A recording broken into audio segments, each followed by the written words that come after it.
Motivation can mean the difference between a dog that loves to play with you and loves to train with you and loves to work for you and a dog who's kind of indifferent. Welcome back to McCann Dogs. This is 2-minute training terms. I'm Ken Steep. Now here comes the part where I play a G chord on my acoustic guitar and Hippie Shake, our toy poodle, barks twice. Thanks for joining us here at McCann Dogs. If this is your first time with us, make sure you hit that subscribe button. We publish new videos every Monday, Wednesday, and Friday to help you do something awesome with your dog. This is the first video of a new series that we're going to be running on our channel where I try to explain to you a term or a phrase in 2 minutes or less that's going to help you build a stronger relationship with your dog, have more successful training sessions, and have more fun with your dog to really understand them better. So on that note, let's set the clock at 2 minutes. And here we go. Number 1.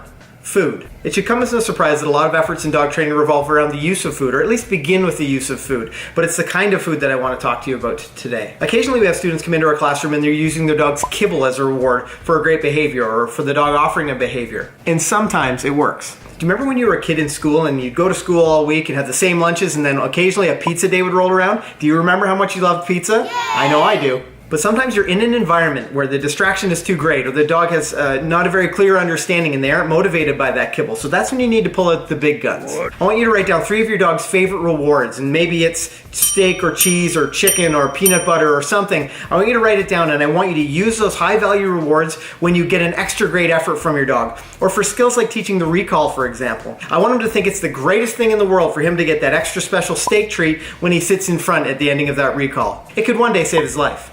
Number 2, toys. And the kind of toys that I'm talking about are the kinds of toys that you can engage with your dog. We talk often about the game of tug. That's a great way to build a relationship with your dog, but it's also really rewarding and really motivating for your dog to tug on that toy back and forth. But I don't want you to give your dog access to those toys all the time. Tuck them away, put them somewhere special. That way when you're working on a skill that's really challenging for your dog, or you need a high value reward at the end of the exercise, you've got it and it's special. You've kept it for those special events, and your dog will be super motivated when they earn it.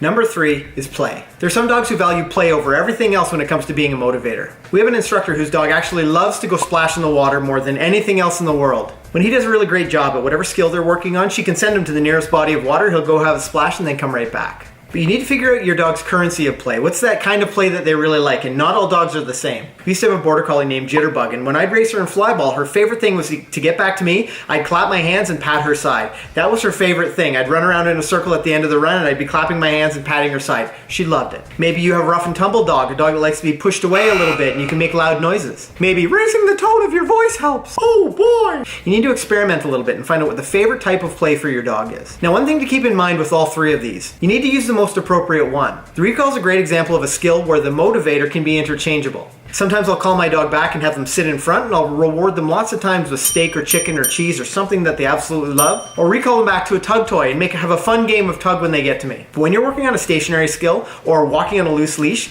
a tug toy isn't really a great choice. The one motivator you've always got is your voice. Continue to praise your dog in between rewards if they're working hard and doing a great job. And that's all I have to say about that. Did I make it? I can't see the timer. Is it 2 minutes? Did I make it under 2 minutes? Oh. I couldn't tell if I was going over or not. I apologize. In future weeks, I'm going to have to pare it down. I hope you enjoyed this first episode of 2-Minute Training Terms, and I hope you found it helpful. If this is your first time with us, make sure you hit that subscribe button. We publish new videos every Monday, Wednesday, and Friday to help you do something awesome with your dog today. On that note, I'm Ken. We'll see you on Monday.